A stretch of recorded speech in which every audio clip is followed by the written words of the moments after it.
समस्त प्रभु प्रेमी भक्तों को जय सिया राम। आज हम चर्चा करेंगे एक ऐसे पात्र का जो श्री रामचरितमानस में ऐसे योग्य और महान पात्र हैं जिन्हें प्रभु का गोद प्राप्त हुआ। प्रभु का गोद क्यों प्राप्त हुआ?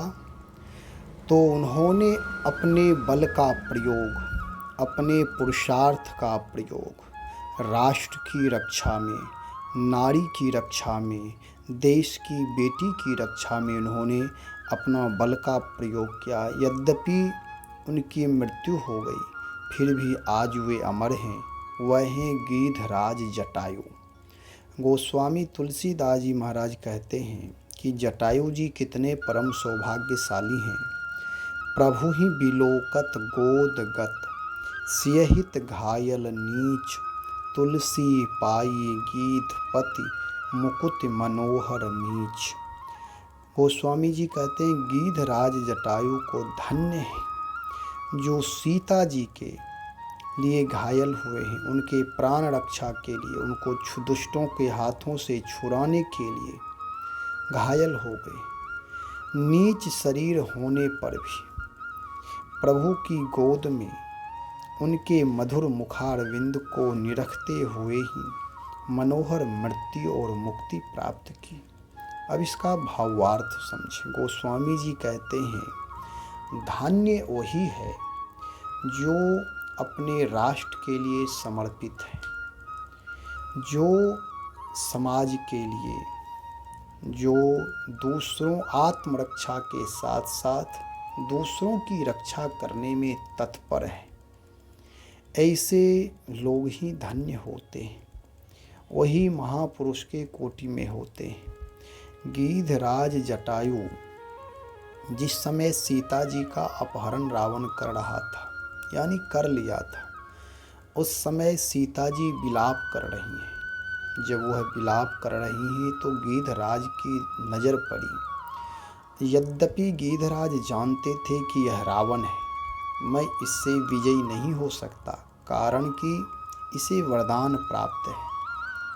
फिर भी मेरा परम धर्म है कि देश के ऊपर, समाज के ऊपर, अपने बेटी के ऊपर, बहू के ऊपर, नारी शक्ति के ऊपर या प्राणी मात्र के ऊपर यदि विपत्ति आ जाए तो उसके प्राण रक्षा करने के लिए तत्पर होना यह धर्म है।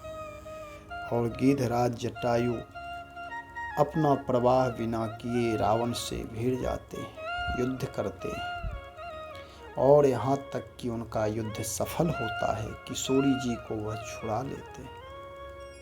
छुड़ाने के बाद पुनः रावण से लड़ते हैं। लड़ते समय वह वीर गति को प्राप्त करते हैं। पुनः रावण सीता जी का हरण करता है। यद्यपि वह शरीर नीच है, मानस में तो आया है गीध अधम खग आमिष भोगी। वह पक्षियों में अधम खग है, नीच पक्षी है, हमेशा वह सड़े हुए मांस खाते हैं। लेकिन वह पक्षी उस समय जब किशोरी जी की रक्षा के लिए रावण से लड़ गया, ऐसे दुष्टों से लड़ करके अपना प्राण त्याग दिए। भगवान की महती कृपा से उसे राष्ट्रों के लिए उन्होंने अपना बलिदान दिया। इसलिए प्रभु की गोद में वह पड़े हुए हैं और भगवान के मुखारविंद का दर्शन कर रहे हैं। भगवान स्वयं अपने हाथ से सहला रहे हैं। ऐसी मनोहर मृत्यु उनकी हुई और मुक्ति को प्राप्त हुए। कहने का तात्पर्य यह है कि जो देश के लिए, समाज के लिए युद्ध करते हैं, दुराचारियों पर जो क्रोध करते हैं, अन्यायियों पर जो क्रोध करते हैं, उनकी सद्गति होती है, उन्हें प्रभु का गोद प्राप्त होता है। क्रोध सबके अंदर है, परंतु उस क्रोध का मैंने सदुपयोग कहाँ किया यह देखना है। यदि अपने परिवार में बच्चों के ऊपर, पत्नी के ऊपर, भाई के ऊपर, पिता के ऊपर यदि क्रोध किए तो वह नरक का पंथ है।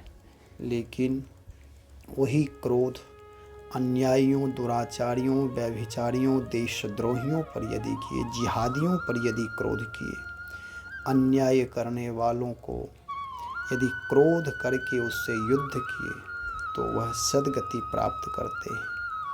ऐसे श्री जटायु जी महाराज के लिए गोस्वामी जी कहते हैं, जटायु जी धन्य, हमारा आपका जीवन भी ऐसा ही होना चाहिए कि अपने क्रोध का भी सदुपयोग करें, वीर गति की प्राप्ति करें। यानी मौन रहना परम धर्म है, लेकिन युद्ध की जब बारी आए, जब कहीं लड़ने की बारी आए तो उस समय अहिंसा स्वीकार नहीं करें। उस समय तो युद्ध करना है, अन्यायियों दुराचारियों का दमन करना है, दुष्टों का दमन करना, यह परम धर्म है।